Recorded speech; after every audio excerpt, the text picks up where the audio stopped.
আলহামদুলিল্লাহ, আলহামদুলিল্লাহ, ওয়াসসালাতু ওয়াসসালামু আলা রাসূলিল্লাহ ওয়া আলা আলিহি ওয়া আসহাবিহি আজমাইন। আম্মা বাদ, আউযু বিল্লাহি মিনাশ শাইতানির রাজীম। বিসমিল্লাহির রহমানির রহিম। আজকে আমরা সূরা ফাতিহার এই আয়াতটি নিয়ে শুরু করতে যাচ্ছি, সংক্ষিপ্ত তাফসীর এবং এটার অ্যানালিসিস। তো এই আয়াতটি হচ্ছে এই, বিসমিল্লাহির রহমানির রহিম, আর রহমানির রহিম।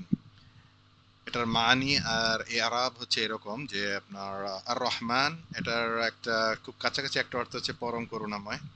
যদিও এর একটা সঠিক অর্থ মানে একেবারে অ্যাকুরেট এটার মিনিং, এটার ইনার মিনিং বোঝার জন্য যে একটি শব্দ, এটা আসলে বাংলা ডিকশনারিগুলোতে পাওয়া যায় না। এখন একটা খুব কাছাকাছি অর্থ হয় পরম করুণাময়, আর আর রহিম হচ্ছে অসীম দয়ালু। দুটো ক্ষেত্রে একই, এটা একটা প্রপার শব্দ আমরা আসলে বাংলা ডিকশনারিগুলোতে পাই না। তো মোটামুটি কাছাকাছি একটা অর্থ। আর রহমান আর রহিম হচ্ছে পরম করুণাময় এবং অসীম দয়ালু।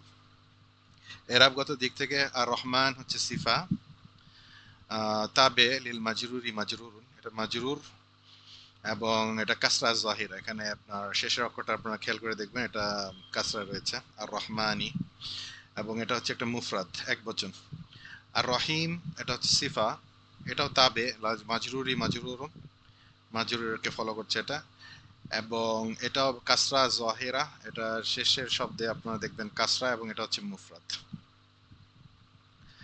সো এটা হচ্ছে এরাব। আমরা এখন সংক্ষিপ্ত তাফসিরের দিকে যদি যাই, তাহলে আমরা বিভিন্ন তাফসিরের কিতাবগুলো অ্যানালিসিস করে যেটা আমরা পেয়েছি সেটা হচ্ছে আর রহিম, আর রহমান, আর রহিম। আর রহমান হচ্ছে হুয়া জুর রহমাতি ওয়াসিআতি।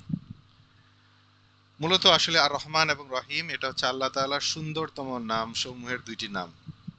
শব্দ দুটোই এসেছে আপনার রহমত শব্দ থেকে। আর রহমত শব্দটি হচ্ছে সিফাতে ফেইলিয়া, অর্থাৎ আল্লাহ পাক, এটা কর্মবাচক, এটা আল্লাহ পাক দয়া করেন।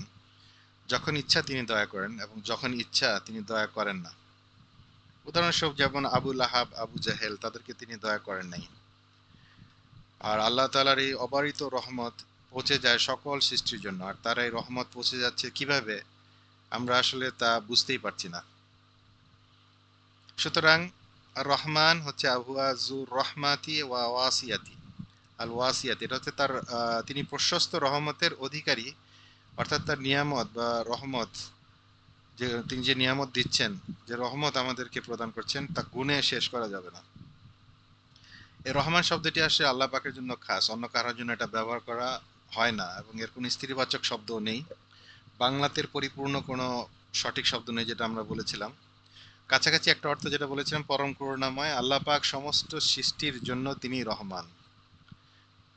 তো সে কাফেরই হোক বা মুসলিম বা মুমিন হোক, আসলে আল্লাহর দয়া সকলেই ভোগ করছে, এমনকি অতি বড় নাফরমান যারা আছি আমরা, আল্লাহ পাক মাফ করুন। যে কিনা অনেকে আছে আল্লাহ পাককে কটু ভাষায় গালিও দিচ্ছে, কিন্তু তার বাকশক্তি বা তার অক্সিজেন তো তিনি কেড়ে নিচ্ছেন না। আল্লাহ পাক আমাদেরকে যেমন অক্সিজেন দিচ্ছেন, আমাদেরকে সুস্থ রেখেছেন, অসুস্থ হলে বোঝা যায় আসলে সুস্থতার নিয়ামত কি জিনিস। আমরা করোনার সময় যেমন বুঝেছি অক্সিজেন কি জিনিস, তাই না? এক একটা সিলিন্ডার আমরা কত দাম দিয়ে কিনেছি, অর্থাৎ অথচ আল্লাহ পাক অবারিত অক্সিজেন এই পৃথিবীতে দিয়ে রেখেছেন আমাদের জন্য। আবার আহ, অনেক ক্ষেত্রে দেখা যায় আমাদের সন্তান সন্ততি দিয়ে আমাদের নিয়ামত দিয়েছেন, অথচ যাদের সন্তান নেই তারা বুঝতে পারে আসলে আসলে এটা কেমন নিয়ামত। অনেকে হয়তো বৃদ্ধ বয়সে একটা লাঠি হাতে নেন, তখন বুঝতে পারেন। এর আগে তিনি বুঝতে পারেন না যে আসলে পা কত মূল্যবান একটি অঙ্গ। এই নিয়ামত সময়ের শুকরিয়া আদায় না করলে আসলে বরকত আস্তে আস্তে কমে যায়। আল্লাহ তাআলা এই জগৎ সৃষ্টির জন্য যে লালন পালন, ভরণ পোষণ এবং রক্ষণাবেক্ষণের দায়িত্ব স্বয়ং গ্রহণ করেছেন, এতে তার নিজের কোনো প্রয়োজন নেই, লাভও নেই। তার দয়া এবং রহমতের খাতিরেই তিনি তা করেছেন। যদি সমস্ত সৃষ্টি অস্তিত্ব নাও থাকতো, তার কোনো লাভ হতো না। সমস্ত সৃষ্টি যদি তার অবাধ্য হয়ে যায়, তাতেও তার কোনো ক্ষতি নেই। তো এটা হচ্ছে রহমান, এবং রহিম হচ্ছে হুয়া জুর রহমাতি ওয়াসিলাতি, অর্থাৎ তিনি রহমত পৌঁছানেওয়ালা। রাহিমের খুব কাছাকাছি একটা অর্থ বাংলাতে দাঁড়ায় অসীম দয়ালু।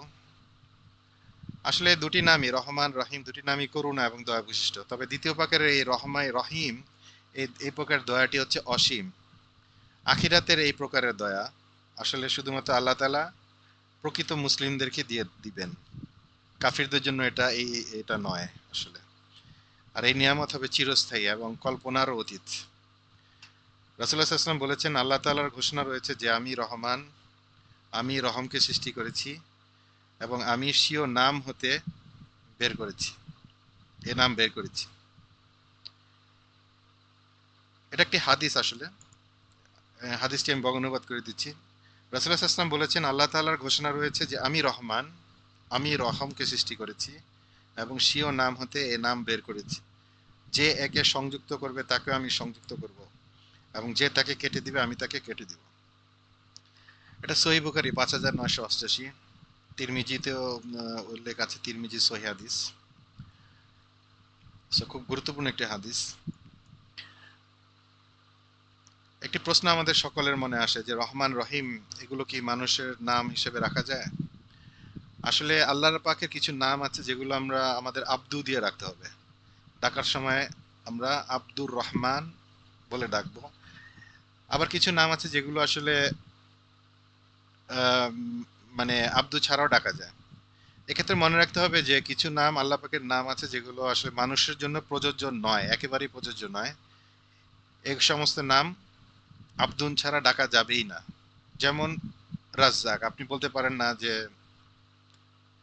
শুধু রাজ্জাক নামে ডাকবেন। আপনি রিজিক দাতা কাউকে বলতে পারেন না, আপনি বলবেন আব্দুর রাজ্জাক।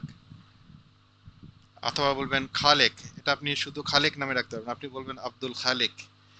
ঠিক তেমনি আব্দুল আহাদ, আব্দুস সামাদ, এগুলো আসলে আব্দু দিয়ে ডাকতে হবে আপনাকে। ঠিক তেমনি আব্দুর রহমান, আপনাকে আব্দু দিয়ে ডাকতে হবে, আব্দুন যোগ করে ডাকতে হবে। আবার কিছু নাম আছে যেগুলো আব্দু ছাড়াও, আল্লাহ পাকের নাম আব্দু ছাড়াও ডাকা যাবে, যেমন রাউফ অথবা রাহিম। এই নামের আগে আপনি আসলে আব্দু না যোগ করলেও হবে, কারণ কোরআনের মাজিদে আল্লাহ পাক উল্লেখ করেছেন যে রাসূলুল্লাহ সাল্লাল্লাহু আলাইহি ওয়াসাল্লামকে তিনি উল্লেখ করেছেন রাউফুর রহিম হিসেবে। তো আমাদের এই ছিল আজকের আয়াত। আশা করি আপনারা পরবর্তী আয়াত দেখার জন্য এই চ্যানেলটি সাবস্ক্রাইব করে রাখবেন এবং লাইক দিয়ে রাখবেন। তো আজকে আমরা শেষ করছি। সুবহানাকাল্লাহুম্মা ওয়া বিহামদিকা আশহাদু আল্লা ইলাহা ইল্লা আনতা আস্তাগফিরুকা ওয়া আতুবু ইলাইক।